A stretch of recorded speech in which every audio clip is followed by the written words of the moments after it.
Dalam dunia ASN dikenal istilah manajemen ASN. Pertanyaannya, apa sih manajemen ASN itu?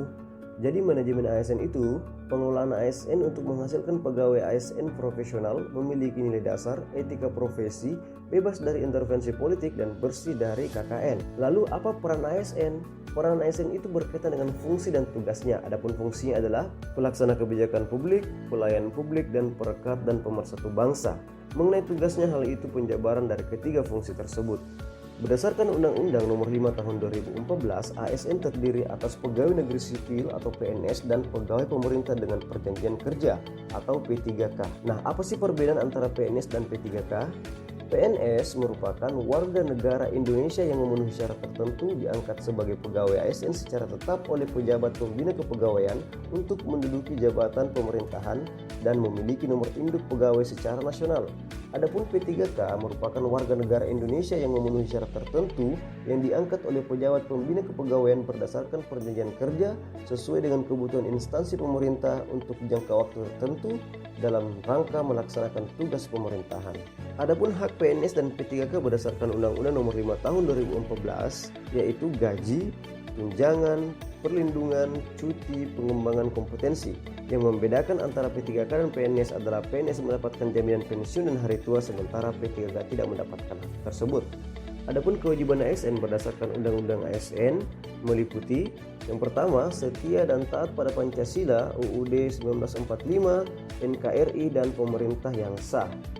Selanjutnya, menjaga persatuan dan kesatuan bangsa, melaksanakan kebijakan yang dirumuskan pejabat pemerintah yang berwenang, menaati ketentuan peraturan perundang-undangan, melaksanakan tugas kedinasan dengan penuh pengabdian, kejujuran, kesadaran, dan tanggung jawab, menunjukkan integritas dan keteladanan dalam sikap, perilaku, ucapan, dan tindakan kepada setiap orang baik di dalam maupun di luar kedinasan, menyimpan rahasia jabatan dan hanya dapat mengemukakan rahasia jabatan sesuai dengan ketentuan peraturan perundang-undangan, dan yang terakhir bersedia ditempatkan di seluruh wilayah NKRI. Selain kewajiban, ASN juga memiliki kode etik yang bertujuan untuk menjaga martabat dan kehormatan ASN dan berfungsi sebagai pedoman dan standar penilaian sikap dan perilaku.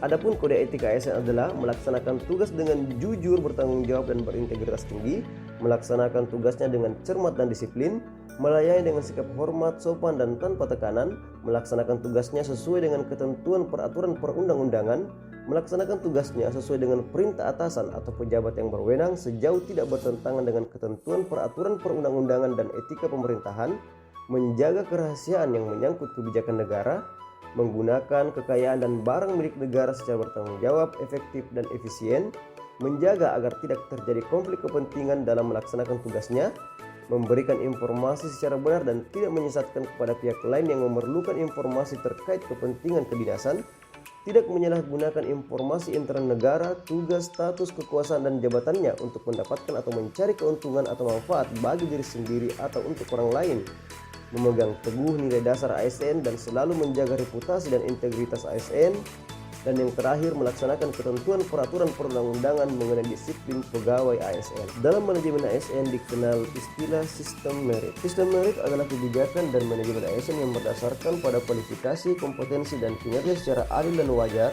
dengan tanpa membedakan latar belakang politik, ras, warna kulit, agama, asal-usul, jenis kelamin, status pernikahan, umur, atau kondisi kecacatan.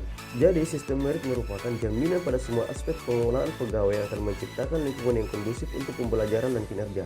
Pegawai diberikan penghargaan dan pengakuan atas kinerja yang tinggi. Di sisi lain, bad performance mengetahui di mana kelemahan dan juga diberikan bantuan dari organisasi untuk meningkatkan kinerja.